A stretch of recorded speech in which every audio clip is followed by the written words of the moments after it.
Miracle accounting software के इस tutorial में हम आपका स्वागत करते हैं। मिरेकल के इस ट्यूटोरियल में हम बात करेंगे कि कैसे हम अपने स्टॉक को 2 यूनिट्स में मेंटेन रख सकते हैं, जैसे कि packs and cottons, pieces and dozens, bag and KG, barrel and litre जैसे ड्यूअल यूनिट्स के साथ स्टॉक के क्लोजिंग बैलेंस को हम मिरेकल में ड्यूअल स्टॉक फैसिलिटी से मेंटेन कर सकते हैं। तो इस सेटअप को एक्टिवेट करने के लिए सेटअप में कंपनी सेटअप में जाकर एडवांस सेटअप कैटेगरी में ड्यूअल स्टॉक रिक्वायर्ड ऑप्शन पर डबल क्लिक करेंगे और फिर एस्केप प्रेस करके इस सेटअप को सेव करेंगे। अब चलिए समझते हैं चॉकलेट्स के एग्जांपल से। सोच ले कि कोई व्यापारी चॉकलेट्स को बहुत बड़ी मात्रा में खरीदता है, यानी कि चॉकलेट्स के कार्टन ही खरीदता है और कार्टन्स में सेल करता है। साथ ही उसे स्टॉक को पीसेस एंड कार्टन्स दोनों यूनिट्स में मेंटेन रखने की आवश्यकता रहती है। तो चलिए ऐसे एक प्रोडक्ट को ड्यूअल यूनिट के साथ इंसर्ट करते हैं। यहाँ देख सकते हैं कि ड्यूअल स्टॉक का ऑप्शन ऐड हो गया है।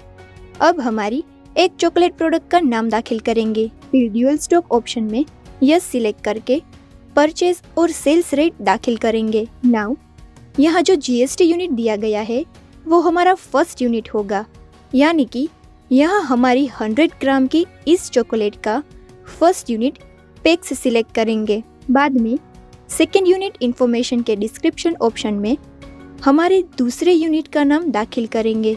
हमारे एग्जाम्पल के मुताबिक हम इस 100 ग्राम्स की चॉकलेट के पूरे कार्टन का भी ट्रेडिंग कर रहे हैं, तो यहाँ दूसरा यूनिट कार्टन दाखिल करेंगे। फिर कन्वर्जेशन फैक्टर में 20 दाखिल किया है, जिसका मतलब है कि एक कार्टन में इस प्रोडक्ट की 20 क्वांटिटी रहेगी। देन क्वांटिटी ऑप्शन में यदि कोई ओपनिंग क्वांटिटी हो तो वो दाखिल करेंगे। Now comes rate on option. Trading के दौरान यदि दाखिल किया हुआ परचेस और सेल्स रेट हम चॉकलेट के एक पैक पर अप्लाई करना चाहते हैं तो फर्स्ट यूनिट सिलेक्ट करेंगे, और यदि ये रेट पूरे एक कार्टन पर अप्लाई करना चाहते हैं तो सेकेंड यूनिट सिलेक्ट करेंगे।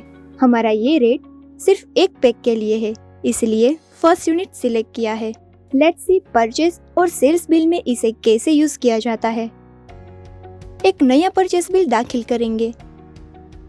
यहाँ 2 नई columns quantity two and conversion add हो गई है। हमारी प्रोडक्ट सिलेक्ट करने के बाद क्वांटिटी टू कॉलम में दूसरे यूनिट के हिसाब से क्वांटिटी दाखिल करेंगे।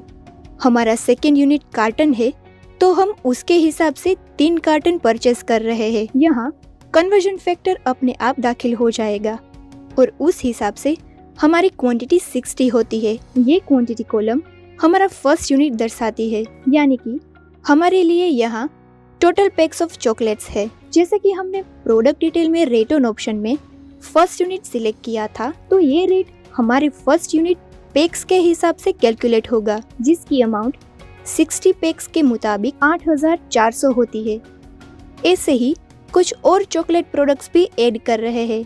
यहाँ इनवॉइस में दोनों यूनिट्स यूज किए गए हैं, इसलिए दोनों यूनिट्स के मुताबिक हमारा स्टॉक रिपोर्ट रिफ्लेक्ट होगा।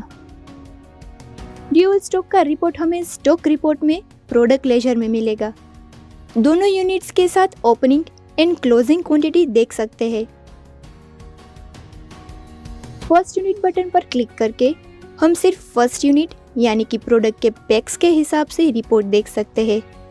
फिर सेकंड यूनिट बटन पर क्लिक करके हम सेकंड यूनिट के हिसाब से रिपोर्ट देख सकते हैं, जो कि हमारे लिए कार्टन्स है।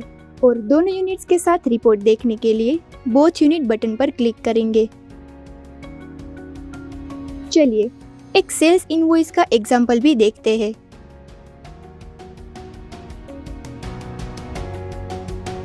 अमूल की इस चॉकलेट प्रोडक्ट का एक कार्टन सेल कर रहे हैं, इसलिए क्वांटिटी टू कॉलम में 1 दाखिल करेंगे और कन्वर्जेशन फैक्टर 30 के हिसाब से टोटल पैक्स ऑफ चॉकलेट 30 हो जाती है। और यहाँ फर्स्ट यूनिट के हिसाब से हमने रेट कैलकुलेट करवाया है। अब चलिए फिर से रिपोर्ट की जांच करें।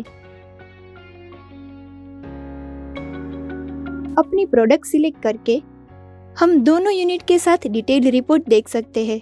यदि आपको ऐसा लगा हो कि आप वाउचर और रिपोर्ट में क्वांटिटी एंड क्वांटिटी टू नाम को लेकर कंफ्यूज हो गए हैं, तो इसे अपने पसंदीदा यूनिट्स के नाम में बदलने के लिए कंपनी सेटअप में जाकर रिपोर्ट सेटअप में जाए।